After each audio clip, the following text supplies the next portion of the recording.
ci vuole un grande processo di formazione degli insegnanti, cioè un processo di riqualificazione, di formazione. Il tema della digitalizzazione va visto come innovazione, nel senso che la digitalizzazione, che non è solo la formazione a distanza, vero? Cerchiamoci bene, è un pezzo la formazione a distanza, ma poi è ben altro. Lì la digitalizzazione tocca tutti i processi interni, dall'organizzazione agli ambienti di lavoro, alla tecnologia, quindi al personale, cioè noi dobbiamo attivare o provare ad attivare processi di formazione proprio perché gli insegnanti, i formatori siano in grado di utilizzarli dal punto di vista metodologico, dal punto di vista proprio della competenza didattica, voglio dire, rispetto alla tecnologia, quindi non la tecnologia fine a se stessa.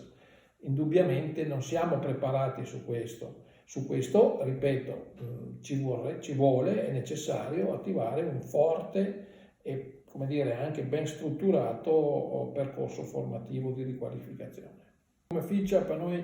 abbiamo, valutando un po' quello che è successo appunto con questo stordimento anche digitale che abbiamo avuto a causa del Covid, o grazie in questo caso, diciamo che lì i passaggi sono stati sostanzialmente dal punto di vista tecnologico due: quale piattaforma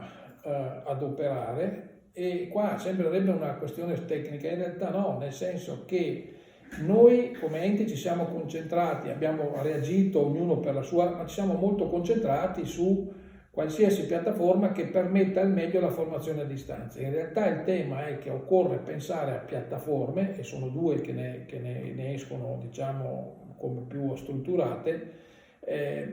rispetto alla digitalizzazione complessiva della didattica e non solo alla formazione a distanza. Ecco, in questo senso, per esempio, c'è da fare una scelta che può andare, secondo quello che ho capito io, insomma, anche da non tecnico, su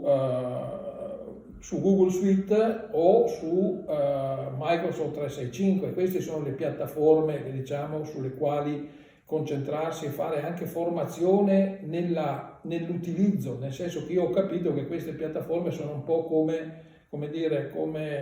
come Windows, cioè tu ne adoperi il 10%, in realtà il 90% non sai neanche che cosa è potenzialmente in grado di fare. Noi dobbiamo cogliere la piena potenzialità, quindi è un pezzo di formazione sulla piattaforma. L'altra questione è legata ai device da dare ai ragazzi, cioè noi dobbiamo assolutamente entrare nella logica che i nostri ragazzi devono avere in dotazione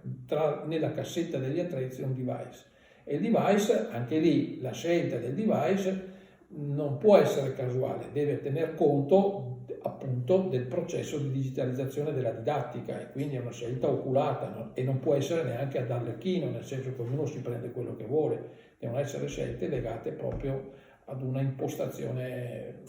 di tipo proprio metodologico e didattico. Allora la Regione ha messo a disposizione, ne metterà probabilmente ancora, ma ha già messo a disposizione 1.200.000 euro a livello Veneto per coprire le esigenze di quei ragazzi che sono rimasti comunque tagliati fuori dal tema della formazione a distanza, perché un 10% dei ragazzi effettivamente, forse anche meno, dal 5 al 10 diciamo come dato approssimativo che colgo, per questioni di mancanza di appunto strumenti, per condizioni familiari eccetera, però sono trovati, diciamo, scoperti, non hanno seguito queste lezioni, le hanno seguite in termini frammentari. La Regione ha fatto un intervento che effettivamente è stato anche significativo, permettendo agli enti di formazione di fornire i device ai ragazzi e alle ragazze che non li avevano, che non li avevano adeguati per il tipo di formazione che si stava facendo.